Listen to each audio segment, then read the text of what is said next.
Hello, this is Drake Shaberg, the author and illustrator of the Alphamals, and this is a behind-the-scenes look at a Meature creation. So you can see that we start off with a sketch that we already made during one of the presentations, and you'll notice that I kind of go over the lines and redefine some of the shapes and the forms of the character. Now I realize some of you are probably wondering why I took the wings off of this character, and it was because he simply had way too many features that were important to emphasize, and I thought the wings were one of the weakest features just because the purpose of the wings didn't really make sense for how this character looked. During the beginning stages of the coloring phase, I draw all the outlines and create the major shapes of the body. So you can see I do legs, toenails, arms, head, tail features. Anything that needs its own shape, I separate that out. And then once I have all the shapes created, I will make them all visible so then I can layer them properly.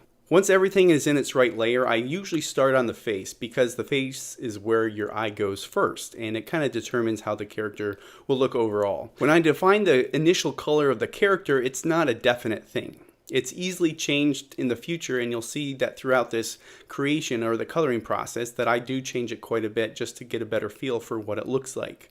Once I get the overall color established, then I go in for further detail. So I do the nostrils, I start doing the shadows, and the shadows really define the form of the character. This process can take quite a long time just because it really depends on how many shapes make up this whole Meature.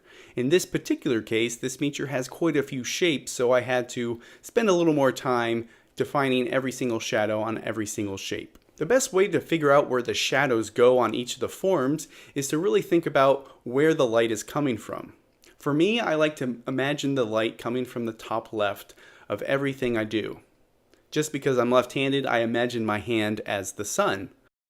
One of the best things to do to get better at making shadows is just observation and practice. You got to look at the world around you and see how the shadows hit each object and why it hits it that way.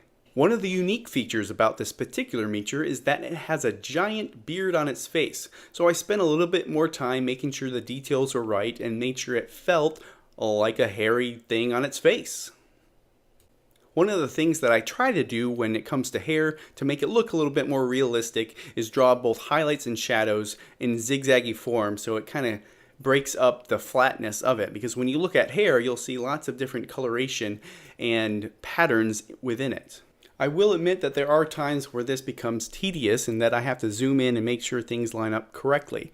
It is sometimes tempting to kind of overlook it and just kind of brush past the little mistakes that probably no one will notice, but since I am a perfectionist, I have to go back over my work and make sure all the lines are lined up properly. There are a few things that I might let slip just because I get frustrated, but overall, I have to go in and make sure things are perfect. One of the most common questions I get is, what kind of music do you listen to when you draw? With this particular drawing, I was drawing to 50s classic rock, so pretty much oldies, and then I slowly changed it into 70s and 80s classic rock. I don't know why I skipped the 60s, but I guess I did. But my all-time favorite music genre is actually movie scores, because I don't really like listening to words when I'm drawing, because I let my imagination roam free with the mood of the music. Now that I was finishing up with the horns on the back of its tail, I realized that I was pretty much done with this character overall. It was just a few other details like the toenails that I needed to address. After I finished the last minute changes, I look at the character as a whole and I try to analyze what more do I need to add. In this case, I thought it would be good to add some texture or pattern to it. So I picked some stripes, kind of what you'd see on a dinosaur perhaps. When I was making these stripes, I realized that the colors weren't quite right overall, so I wanted to change it.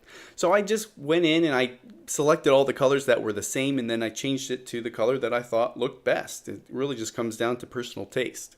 Finally, I addressed the beard. The beard was kind of a cool aspect because it holds stuff. It was kind of like a purse, so I wanted to add food remains and maybe leftover food for later. You never know what this beard could be used for. Overall, this coloring process took about 2 hours, not including the sketching phase. And I thought it turned out pretty darn cool, so thank you all for participating in this Meature creation, and this is Drake Shaberg for Eckhart Studios, over and out.